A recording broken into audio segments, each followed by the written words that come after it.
Ya leo tumepata nafasi ya kutembelea Super Power katika kiwanja chao cha mazoezi hapa Dipo. Nimejumuika na baadhi ya players wenye ambao wanataka kuongea kuhusiana na tournament yenye ambayo inaendelea. Super Power ni timu yenye ambayo imekuwa kipaumbele katika tournament iliyoisha Kengaweu Super Cup. Wameweza kutinga finali yenye ambayo wanaisubiria, na sasa tunaenda tena kwenye kinyang'anyiro cha tournament nyingine. Niko na baadhi ya maplayers hapa tunataka. Hebu tuambie jina ni gani na role yako ni gani kwenye hii timu? Yes, kama jina ananijua kama almaarufu Simba 9.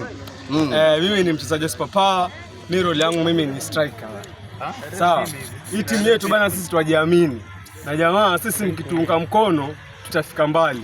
Unaona hali yetu hapa, hatuna uwanja mzuri, lakini muhimu ni tizi.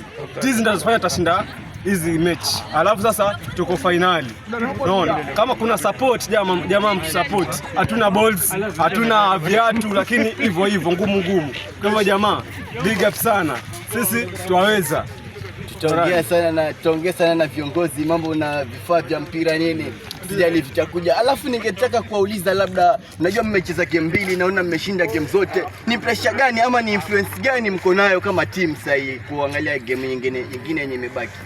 Sasa hii sisi kusema kweli kitu kinatutia moyo ni kuwa tumejiongezea mazoezi yetu. Kwa sababu before tulikuwa tunaingia tu zoezi za jioni na tukaona kidogo tuko nyuma, tuongeze mbinu zingine. So sasa hii sisi tuingia asubuhi kama saa 12 mpaka saa 3. Hiyo inatuongezea sana sisi kama wachezaji kwa na umaarufu zaidi. So unapata timu ikitupata tuko vizuri zaidi. So hiyo ndio siri yetu tu. Na hatuwezi kuiachilia. Tuko nao mpaka mwisho na mpaka tuingie finali tena. Tuamini tutafika finali hii ligi nyingine pia. Kama kweli mnatia motisha, niulize mnasema nini kuhusiana na hii tournament yenye kuja? Mnaambia nini mpinzani pale nje, maana wanatazama pale GGM TV? Sisi mpinzani wetu ajipange sana, twaja jipange sana. Tuko na Red Arrows hapo chini. Red Arrows, msishangae mkageuka mkawa mikuki. Maana sisi tunakuja power. The power is very super. Twaja huko chini Tanganyiko.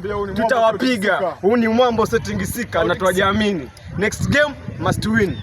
All the best Super Power kwenye hii tournament, ikiwa ndo timu pekee inayoshiriki katika hiyo mashindano kutoka Mkapone. Tuko na best defender hapa, anataka kuongea kitu kidogo. Hebu tuambie jina yako alafu wewe ni nani? Kwa majina tutambua kama Chiboe. Hapo center back hapo. Echada mpira upite ubaki ama mpira uende. Nikiangalia katika game mbili umeweza kumanage 2 clean sheets. Unajua si rahisi, unasemaje kama timu yani? Tumevote as a team. Sisi tunacheza. We attack as a team, we defend as a team. So hapo hatuko na shida sana vile kwa sababu hata yani wale jamaa tuwadhibiti kama timu. And tukicheki nyinyi mkiangalia defense yenu kweli ni ya umri wadogo sana. Mna manage vipi na watu wenye ambao wameshawazidi umri? Kama walivyosema kwa mpira si umri. Mpira ni mazoezi siku zote. Kwa maana tunacheza mpira bila kuangalia umri. Congratulations kwa 2 clean sheets. Naona sasa nyinyi ndio best defense, hamjaruhusu bao kuingia. Hii ndio ni Super Power. Kesho tuko na wao tena. Makinika na sisi GGM TV. Sana.